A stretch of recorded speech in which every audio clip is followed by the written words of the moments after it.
Archivos Aether. Bienvenidos a Archivos Aether, ¿cómo están? Espero la estén pasando muy bien en este fin de año.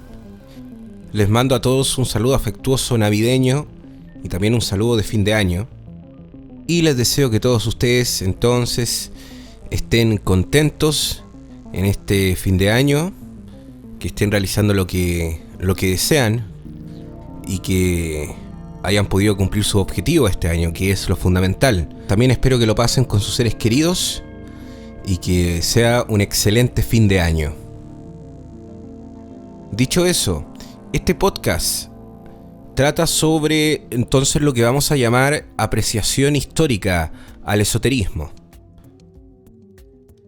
Primero, hay que saber que cuando se lee una obra, si se quiere analizar con profundidad lo que se está leyendo en la obra, se debe conocer el contexto en el cual se escribió esa obra.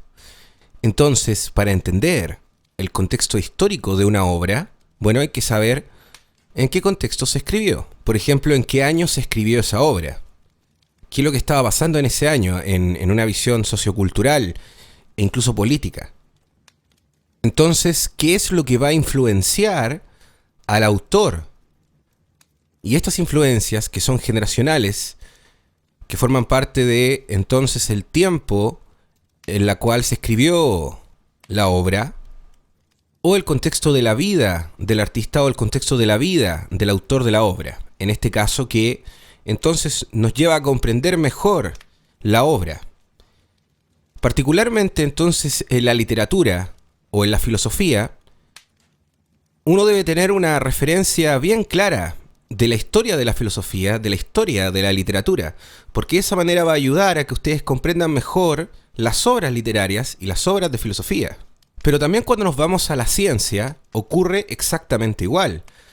Para estudiar ciencia, ustedes deben comprender el marco histórico y el desarrollo de la ciencia, cosa que entonces ustedes puedan comprender ya la evolución que ha tenido, y de esa manera, ¿cuál es la posición que deben tomar en el presente?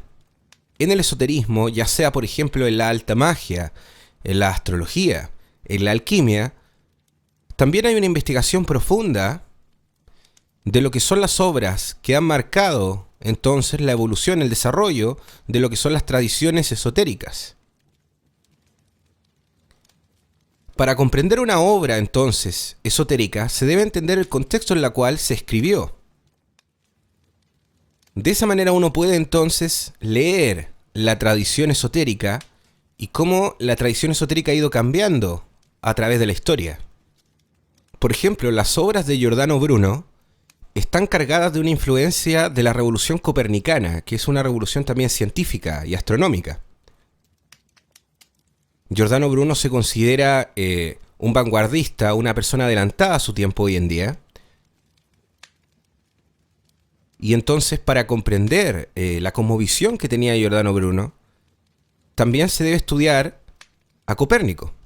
Y eso es algo fundamental, que muchas personas que entonces están entrando a lo que es el estudio del esoterismo no consideran este tipo de estudio, porque no comprenden entonces que hay una línea de la tradición esotérica que se puede rastrear y que se puede investigar y conocer los contextos de las obras.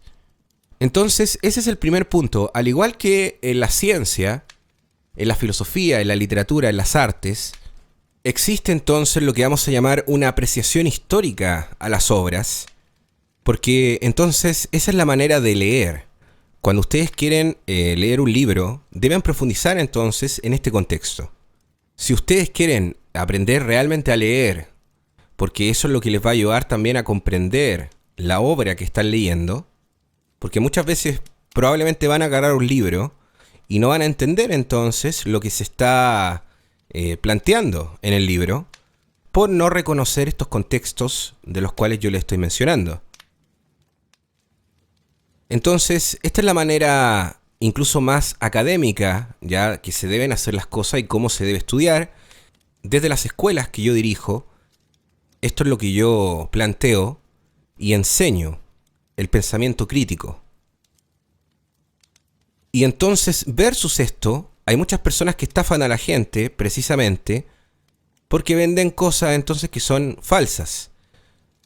No hay entonces un rastreo de la historia en cuanto a la tradición esotérica, los vínculos de las obras de los autores que existen, sino más bien hay una visión más superficial, muchas veces marcada de un pragmatismo, detrás de el conocimiento que entregan algunas personas, y eso le hace mucho daño a la tradición esotérica, porque básicamente lo que se intenta en un iniciado es que tenga este nivel de comprensión y de análisis, ¿ya?, dentro de la formación esotérica.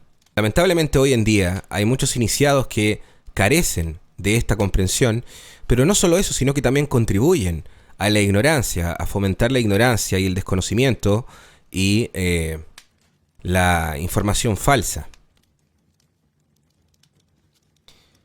Precisamente hoy en día abunda eso en redes sociales, muchas preguntas, dudas, mucha información, pero que desde luego hay que verificar la veracidad de eso, y para eso también existe este estudio que tiene que ver con el contexto de las obras a las cuales se leen, ya sea en alta magia, astrología, alquimia, teurgia, hermetismo. Por ejemplo, en lo que son las escuelas Rosacruces hay como una especie de competencia, para que ustedes lo sepan, donde entonces hay una escuela que se cree la única escuela Rosacruz, por ejemplo, y entonces se autoproclaman como la única escuela Rosacruz, por dar un ejemplo. Y eso pasa, es decir, existe ese nivel de competencia dentro de las escuelas esotéricas.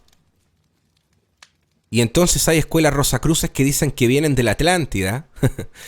Y hay otras escuelas Rosacruces que entonces interpretan la Fama Fraternitatis, por ejemplo, Confessio Fraternitatis o las bodas alquímicas. Porque entonces van a respetar más bien esa tradición Rosacruz. Entonces muchas veces por ego, por competencia, no generan un consenso de la tradición esotérica en este caso, y las personas que entran a este ambiente se pierden mucho y se confunden. Caen en estafas y caen en muchas cosas que no son muy buenas. Otra de las cosas que también sucede mucho en el marco de la ignorancia que se plasma la mala información que plantean algunas personas dentro de lo que es el ambiente del esoterismo, es sobre las tradiciones egipcias y sobre todo sobre el hermetismo. El hermetismo es una mezcla de varias ramas de conocimiento que comprende entonces la alquimia, por ejemplo, un poco de una visión gnóstica, de un conocimiento de Eleusis, ya de los misterios de Eleusis, pero también un conocimiento alejandrino, ya es greco-egipcio, en este caso el hermetismo. Entonces, tenemos magia hermética, por ejemplo, tenemos la astrología, tenemos entonces diferentes artes que van a comprender este marco de conocimiento de lo que es la filosofía y la cosmovisión del hermetismo. Ahora bien, ¿qué pasa? Que hay muchos rituales que son del siglo XIX y que no pertenecen a una tradición ya hermética, rituales entonces en los cuales yo les puedo decir: este ritual se hizo en el siglo V después de Cristo. Este ritual se hizo en el siglo VII después de Cristo. Y entonces, por ejemplo, ahí tenemos uno de los rituales que yo he criticado mucho, que es el análisis de la palabra clave, que es un ritual de magia hermética, análisis de la palabra clave, así se llama, que es un ritual de origen Golden Dawn, que en este caso es del siglo XIX. Este ritual yo, por ejemplo, lo he criticado presentando diversos argumentos y dando a conocer que no tiene ninguna línea de conocimiento de una tradición hermética o tradición egipcia.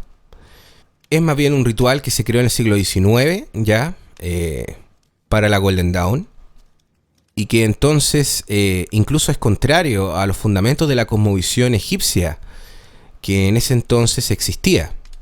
Estos argumentos yo los he presentado en los videos, les invito a que vean los videos para que puedan ver todos los puntos que muestro con los datos, digamos, con los libros, las obras, en este caso.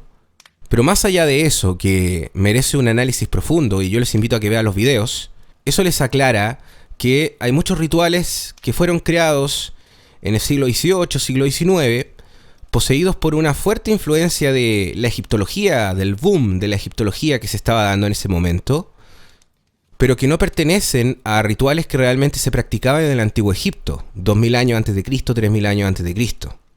Es más bien una reconstitución de los rituales, y es también lo que hace, por ejemplo, Aleister Crowley.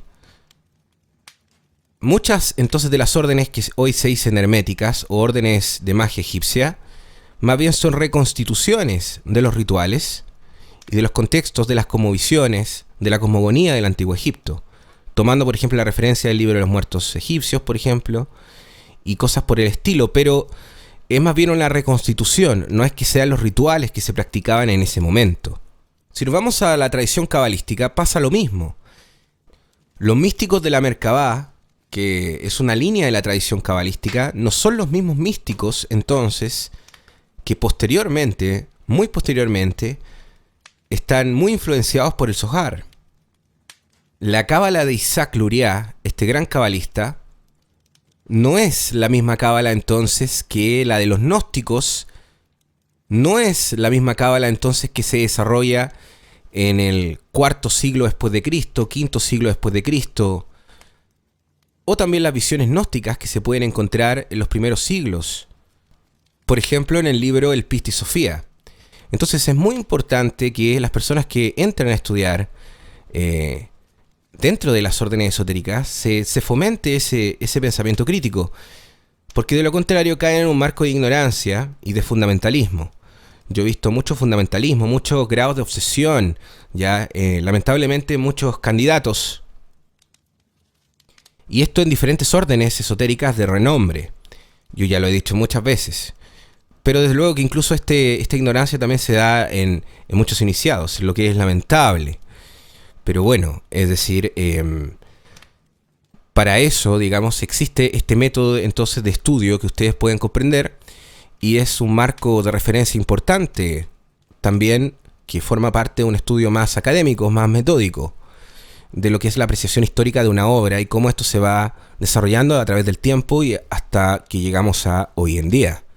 Si ustedes reflexionan un poco, van a ver que esto también tiene que ver con los rituales, ¿ya?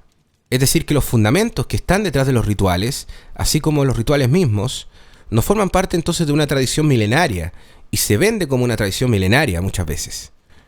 Entonces eso es una cosa que hay que ahí observarla y merece pensamiento crítico. Así que bueno, quedamos hasta acá este podcast. Les mando un abrazo gigante de fin de año. Espero la pasen muy bien. Les habló Pascal de Archivos a Éter. Y también esto va para el canal de Aeteorus. Sigan los consejos porque les va a servir mucho. Sobre todo los tips mágicos que están en los otros podcasts. Les mando un abrazo gigante y mucha luz. Hasta la próxima.